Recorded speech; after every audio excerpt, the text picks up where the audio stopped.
आज का मन जैसे शोर में डूब गया है।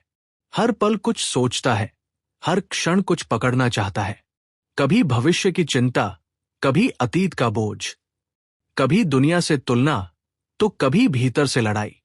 इसी को कहते हैं मन का संकट। ये संकट आधुनिक नहीं है, ये युगों से चला आ रहा है। वेदों के समय में भी मन की गति को समझा गया था, और उस समय के ऋषियों ने इसे सबसे जटिल और सबसे शक्तिशाली तत्व कहा। उन्होंने देखा कि जब मन अस्थिर होता है तो मनुष्य कितना भी बड़ा ज्ञान, धन या अधिकार क्यों न रखता हो, उसके भीतर शांति नहीं टिकती। और जब मन स्थिर हो जाए तो बिना कुछ पाए भी व्यक्ति आनंद में रह सकता है।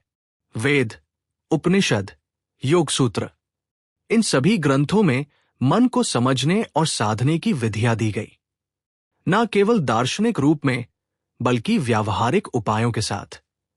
आज जब दुनिया मानसिक स्वास्थ्य की नई नई परिभाषाएं खोज रही है, उसी समय वेदों में पहले से ही मन को देखने, समझने और शांत करने की पूरी परंपरा मौजूद थी। मन को जीतने का अर्थ केवल ध्यान में बैठ जाना नहीं है। ये एक प्रक्रिया है जिसमें अभ्यास है, समझ है और सबसे ज्यादा धैर्य है। प्राचीन ऋषियों ने मन के 4 मुख्य स्वभाव बताए। विक्षिप्त, जो हर समय भटकता है। मूढ़, जो भ्रमित रहता है। क्षिप्त, जो कभी शांत होता है, कभी उत्तेजित। और एकाग्र, जो केंद्रित और स्थिर होता है। उनका लक्ष्य केवल ध्यान करना नहीं था, बल्कि मन को विक्षिप्त से एकाग्र की यात्रा पर ले जाना था। ये यात्रा साधारण नहीं थी, परंतु हर किसी के लिए संभव थी। और इसी यात्रा में उन्होंने कुछ बुनियादी उपाय दिए जो आज भी उतने ही प्रभावी हैं। एक, श्वास पर लौटना और प्रत्याहार का अभ्यास। मन बाहर की दुनिया से जुड़ा रहता है, इंद्रियों के माध्यम से। जो देखा, सुना, चखा, छुआ, वही मन में चलता रहता है।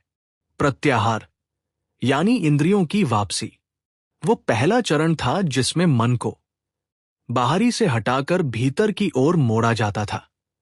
इसमें श्वास को आधार बनाया गया, क्योंकि श्वास वह पुल है जो शरीर और मन के बीच जुड़ा हुआ है। प्रत्येक सांस के साथ मन को वर्तमान में लाना, उसे यहीं, अभी के क्षण में टिकाना, यही पहला अभ्यास था। ऋषियों के अनुसार श्वास पर ध्यान देने से मन की चंचलता धीरे धीरे कम होने लगती है। बिना किसी जबरदस्ती के, बिना किसी तर्क के, 2 मंत्र की शक्ति मन को एक लय में लाना। वेदों में कहा गया है कि जो शब्द बार बार दोहराए जाते हैं वे मन के भीतर गहराई तक उतर जाते हैं। मंत्र केवल ध्वनि नहीं है, वे उस चित्त की सफाई करते हैं जो रोज संसार में उलझकर मैला हो जाता है। गायत्री मंत्र, ऊकार, शांतिया, इनमें सिर्फ आध्यात्मिक शक्ति ही नहीं बल्कि मन को लय में लाने की वैज्ञानिक क्षमता भी है। जब मन चंचल हो, भ्रमित हो या थका हुआ लगे तो किसी एक मंत्र को धीरे धीरे सांस के साथ दोहराना एक अद्भुत प्रभाव छोड़ता है। इस लय से मन की गति धीमी होती है और अंततः वह स्वयं थमता है। कर्म योग और फल की इच्छा से मुक्ति। अक्सर मन अशांत इसलिए होता है क्योंकि वो हर कर्म के पीछे किसी फल की अपेक्षा बांध लेता है। अगर मैं ये करूंगा तो क्या मिलेगा? क्या मैं सफल हो पाऊंगा? लोग क्या कहेंगे? गीता के अनुसार यह बंधन ही दुख का कारण है। कर्म को बिना फल की इच्छा के करना, यह कोई आदर्शवाद नहीं था, यह मन की मुक्ति का सीधा मार्ग था। जब कर्म केवल कर्तव्य बन जाए तो मन चिंता से स्वतः मुक्त हो जाता है, और जब चिंता कम हो तो ध्यान, शांति और सच्चा आनंद भीतर उभरता है। मौन, आंतरिक शुद्धि का अभ्यास। वेदों में मौन को शब्दों से बड़ा कहा गया है। मौन केवल चुप रहना नहीं है, यह भीतर की ध्वनियों को सुनने का अभ्यास है। जब मन लगातार सोचता रहता है तो वो बाहर की आवाजों को तो सुनता है पर भीतर की शांति से कट जाता है। ऋषियों ने मौन को एक तप माना जहां व्यक्ति अपनी प्रतिक्रियाओं, इच्छाओं और विचारों को देखता है, पर उन्हें व्यक्त नहीं करता। कुछ समय मौन में रहना मानसिक शुद्धि का माध्यम बनता है। ये अभ्यास मन को भीतर की ओर मोड़ता है और यही दिशा उसे स्थिरता देती है। सत्संग मन की दिशा का पुनर्निर्धारण। मन वैसा ही बनता है जैसे उसका संग होता है।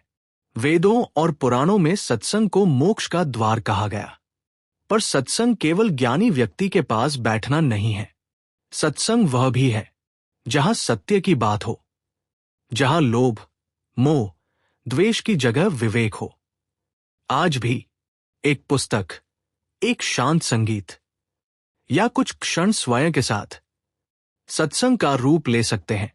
सही संग से मन की दिशा बदलती है और जहां दिशा सही हो वहां मंजिल दूर नहीं होती। स्वाध्याय आत्मा का दर्पण। स्वाध्याय का अर्थ है स्वयं का अध्ययन। उपनिषदों में इसे ब्रह्मज्ञान की पहली सीढ़ी कहा गया। ये केवल शास्त्र पढ़ना नहीं, बल्कि रोज अपनी सोच, अपनी भावना और अपनी प्रतिक्रिया को समझना है। रात्रि के शांत समय में जब बाहर की दुनिया थम जाती है, मन को देखने का अवसर मिलता है। आज किस बात पर क्रोध आया? क्या कोई बात मन में रह गई? किस विचार ने मुझे घसीटा? इन प्रश्नों के उत्तर मन के छिपे कोनों को उजागर करते हैं और वहीं से शुरू होता है स्वतंत्रता का मार्ग। श्रद्धा अभ्यास को आधार देने वाली जड़। मन को साधने की यात्रा लंबी है, हर दिन सरल नहीं होगा, पर वेदों ने बार बार एक बात कही कि जहां श्रद्धा है वहां परिवर्तन संभव है। श्रद्धा किसी देवी देवता की अंधभक्ति नहीं, बल्कि उस अदृश्य चेतना पर विश्वास है जो हर जीव के भीतर है। श्रद्धा वह शक्ति है जो अभ्यास को टिकाए रखती है, जो गिरकर उठने का हौसला देती है। मन को जीतने के लिए सिर्फ विधि नहीं चाहिए, श्रद्धा चाहिए, नित्य अभ्यास चाहिए और एक आंतरिक सहमति चाहिए कि परिवर्तन संभव है। वेदों ने मन को एक रथ कहा है जिसके घोड़े इंद्रियां है, लगाम बुद्धि है और सारथी आत्मा। जब रथ का संचालन आत्मा के हाथ में होता है तो जीवन अपने मार्ग पर चलता है, और जब मन ही रथ को दौड़ाने लगे तो भ्रम, थकावट और क्लेश सामने आते हैं। आज की दुनिया तेज है, शोर से भरी है, पर मन को जीतने के उपाय अब भी उतने ही शुद्ध हैं जितने हजारों साल पहले थे। मन को समझो, ना कि उसे दबाओ। उसे देखो और प्रेम से भीतर बुलाओ, क्योंकि अंत में मन तुम्हारा स्वामी नहीं, सेवक बन सकता है अगर उसे ठीक से साधा जाए।